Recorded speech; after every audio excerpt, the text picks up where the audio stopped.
Welcome to Sundust. Short horror stories where ordinary homes hide echoes of the past. Tonight's tale, The Haunted Barn. This past summer, my new wife, Jennifer, and I bought our first home, an old barn converted into a cozy two-story house in the countryside. Exposed beams, high ceilings, big windows letting in tons of light. It felt perfect, peaceful, private, full of charm. We started by painting the walls eggshell white. One morning, while I ran to the hardware store, Jennifer stayed to prep when I got back. She was outside on the porch, pale and shaken. A full can of paint had slid slowly across the floor by itself. I chalked it up to uneven floors or imagination. We finished painting, and for a couple of days everything was quiet. Then, on the third night, Jennifer woke me. Slow footsteps creaked outside our upstairs bedroom door. A dark shadow lingered at the bottom for 30 long seconds before sliding away. I grabbed a crowbar and checked. Nothing. But the bathroom light flicked on alone and the faucet roared to life. Empty room. I turned everything off, hands trembling. Hours later, loud thuds echoed from the stairs, like a body tumbling down. Again, nothing there. Over coffee the next morning, I admitted what the realtor had mentioned. The previous owner, an old farmer named Elias, died here, heart attack in the hayloft. Now our upstairs bedroom. He fell down those stairs. Jennifer was upset I hadn't told her. That night it repeated. Footsteps, shadow, light, water, crash, and this time a faint groan of pain from the loft. It wasn't menacing, just a replay of his final moments. We loved the house too much to leave. We stayed another 2 years. The disturbances gradually faded, from nightly to occasional. Most nights now, we sleep through them. We even learned more about Elias from locals. A kind, lonely man who cherished this barn his whole life. We left a small note once, welcoming him to share the space peacefully. It was our first, and hopefully last, brush with the paranormal. The old barn became our true home, history gently lingering in its beams. Thank you for listening. In the Sundust, subscribe for more quiet terror, sweet dreams, if you can. Welcome back, time travelers, to Sundust Short Horror Stories. Where one wrong step can change everything. I'm your host. And tonight's listener-submitted tale is called Mist of 1946. Several years ago, before my health started failing, I was an avid hiker. I dragged my kids along whenever I could, and one beautiful summer day, my daughter Hannah and I headed to a trail near the New River Gorge Bridge in Fayette County, West Virginia. The path started easy. Wide, well-marked, winding gently through the woods. We figured it would stay that way. But somewhere along the line, we missed a turn and veered off trail without realizing it. The ground sloped sharply downward, turning into a steep, rocky scramble. We stood at the top for a minute, staring at the drop. Might as well try it, I said. Hannah nodded. And down we went, careful steps, hands on boulders for balance. It wasn't as bad as it looked. At the bottom, we found the main trail again and kept walking. The plan was to hike all the way into Fayetteville. There was a little store at the end where hikers could grab a drink and catch a shuttle ride back to the parking lot.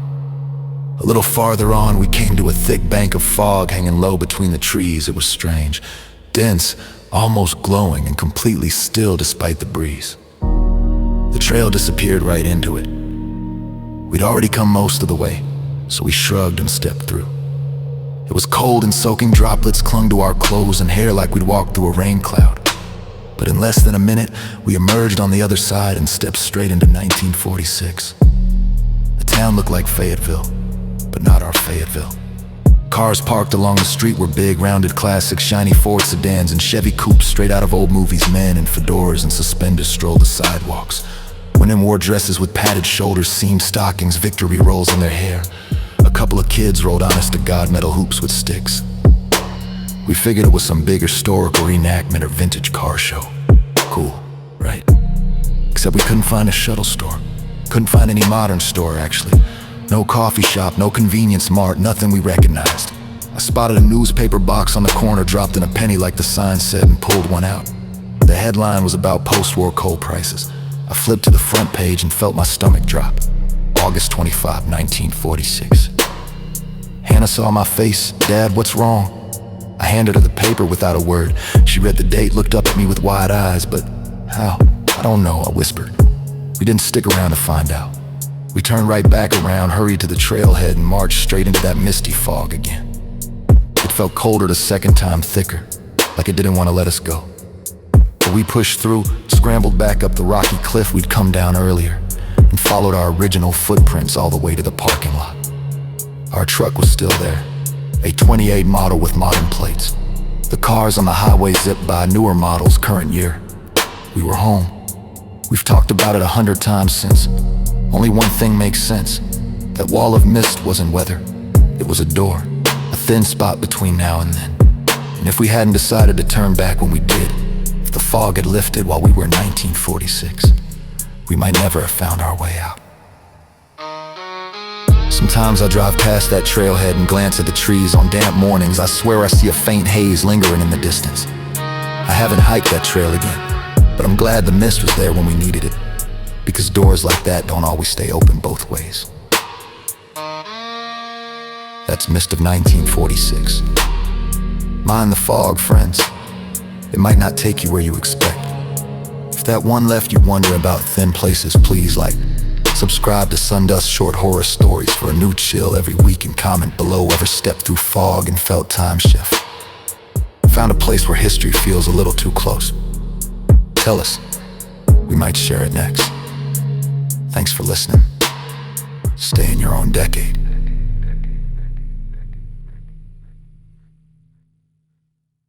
Welcome to Sundust Short Horror Stories, where the past refuses to stay quiet. Tonight's tale unfolds in a small Tennessee town, the spare room. My sister Nora and I grew up in the old farmhouse. After our parents died in the crash, the place passed to us. Nora was 25, freshly divorced. I was 22, still figuring out life. We moved back in together to save money, and honestly, because neither of us wanted to be alone in that big house. The farmhouse had 4 bedrooms upstairs. We each took one, turned the third into storage, and never touched the fourth, the spare room at the end of the hall.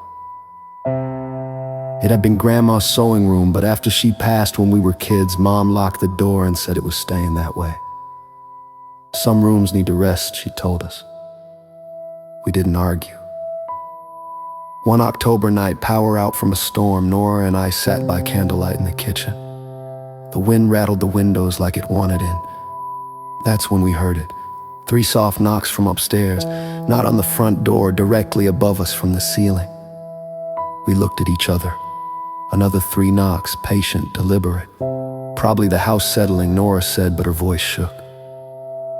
We checked every room, nothing. The spare room door was still locked, key hanging on its hook downstairs where it had always been. The knocks continued every few nights, always 3, always from the spare room. Then came the footsteps, slow pacing across the floorboards, back and forth like someone measuring the space. Nora started sleeping downstairs on the couch. I wore earplugs. But one morning I found the key missing from its hook. That evening, the door to the spare room stood open 6 inches inside. Nothing had changed. Grandma's sewing machine under its dusty cover, bolts of faded fabric stacked on shelves, the old dress form in the corner. Except the floor was clean. No dust at all, in the shape of 2 bare feet side by side right in the middle of the room. We shut the door, put a chair under the knob, and tried to laugh it off. 2 nights later, I woke to Nora screaming my name. She was in the hallway staring at the spare room. The chair was pushed neatly aside, the door was wide open, and on the threshold in fresh dust we hadn't noticed before were two perfect footprints facing out this time. Nora moved out the next week. I lasted another month telling myself I was being ridiculous. But every night the pacing grew longer, the knocks more insistent, and sometimes I'd wake to find my bedroom door open, just a crack, cool air drifting in from the hall. I finally left too. The house sold quick to a young couple who wanted land. 6 months later, I saw the obituary. The wife had hanged herself in the upstairs spare room. Note said she couldn't stand the constant feeling of being watched while she sewed. The husband moved out the same week. The house is empty again. But if you drive past on a windy night, slow down near the mailbox. Listen close. You might hear it. 3 soft knocks from an upstairs window, and the faint creak of someone pacing, waiting for the door to open.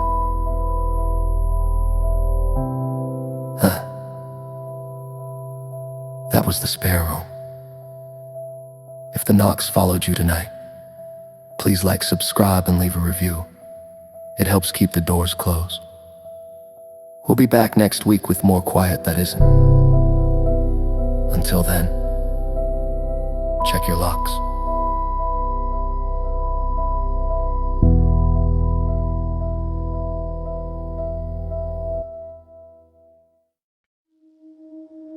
Welcome back, eternal lovers, to Sundust Short Horror Stories, where some promises outlast the grave. I'm your host, and tonight's listener-submitted poem becomes a heartbreaking tale called Night at the Mausoleum. The night wind howls as darkness finally blankets the old hillside cemetery. I've come here every year on this date since the accident, since the night the car spun out on black ice and took my Eliza from me. 23 years old, gone in an instant. The love of my life, sealed behind marble and bronze. The trees twist and dance in the gusts as the moon slips behind clouds, distant noises, branches scraping stone, something shifting in the underbrush, make my skin prickle. But I keep walking. Fear has no place tonight, only longing. The iron gate groans as I push through. Rows of mausoleums rise like small temples, their facades crisp and gleaming under my flashlight, as if polished by morning dew that never quite dries in this place. 1,000 tombs stand silent, but only one matters. I stop in front of the Whitmore family crypt, her family.